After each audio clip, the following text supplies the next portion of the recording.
के अंदर Bharatiya Janata party 101 102 seat लगभग आएगी। और ओशिया विधानसभा क्षेत्र की बात करूं तो यहाँ राष्ट्रवाद एक तरफा रहेगा। और क्यूसर की बात करूं तो वहाँ 21 के अंदर जीत होगी, मात्र जो भी जीतेगा 21 अंकों का, यानी 100 के अंदर मतों के अंतर से वहाँ से विजय होगा। और पूरे ऑल राजस्थान के हमारे ओशिया सट्टा मार्केट के अनुसार सभी पार्टियों के 8-10 निर्दलीय सहित जो भी है, आरएलपी हो, बसपा हो, निर्दलीय हो, 10 से अधिक कोई प्रत्याशी नहीं जीतेंगे। ये हमारे ओशिया सट्टा मार्केट के अनुसार ऐसी उम्मीद जता रहे हम।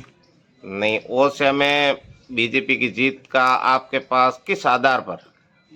आधार ये रहेगा कि अब की बार माली समाज ने ओशिया विधानसभा में 40% या 50% भारतीय जनता पार्टी के साथ में दिया। और चुनाव के वक्त एक बड़ी बात यह रही कि माली समाज के एक कांग्रेस के कद्दावर नेता अशोक गहलोत जी के खासम खास ओम प्रकाश जी सोलन के द्वारा अपनी समाज की जो अपील की गई थी, उसमें यह कहा गया था कि ओशिया विधानसभा में माली समाज की वर्तमान विधायक ने उपेक्षा की थी और ओशिया क्षेत्र के अंदर त्यूरी और मतानी के अंदर कोई विकास कार्य नहीं करवाए गए थे।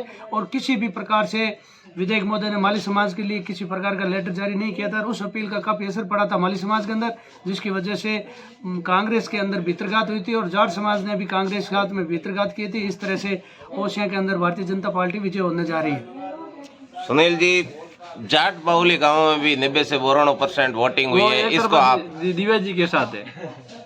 92% जो वोटिंग हुई है वो आप वो दिव्या जी के साथ है। तो राजपूत बाहुली गांव में भी राजपूत ने अब की बात दिव्या जी को काफी समर्थन किया था और वोट भी किया था। राण जी, लोहावट में कांटे की टक्कर बता रहे हैं, कोई आरएलपी को जीता रहे हैं, कोई बीजेपी को जीता रहे हैं। नहीं, वहाँ बीजेपी फाइनल है जी। बीजेपी फाइनल है? हाँ। किस आधार पे? वहाँ सत्यनारायण जी का आधार पे, सत्यनारायण जी ने भला कर दिया खिंसर का। खिंसर का सत्यनारायण जी ने भला कर दिया। हाँ। अच्छा, ठीक, धन्यवाद। और बाकी एक चीज बोलो। ओशिया की जो वर्तमान विधायक है नहीं, प्रशासन के मामले में बहुत ही एक्टिव लेडी है, लेकिन इनके कार्यकर्ताओं की वजह से इनको हार का सामना करना पड़ सकता है। लेकिन ऐसी दबंग लेडी कहीं नहीं मिलेगी।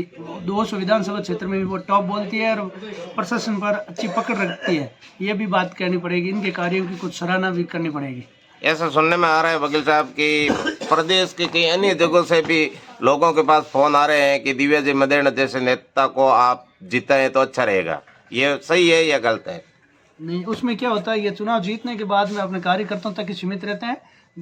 ये अगर मुद्दा भूल जाए तो अच्छा रहता है, लेकिन जब चुनाव जीतने के बाद में इनके जो कार्यकर्ता है वो कोर्टों के अंदर, हर विभागों के अंदर अपने हित के लिए प्रयास करवाते हैं।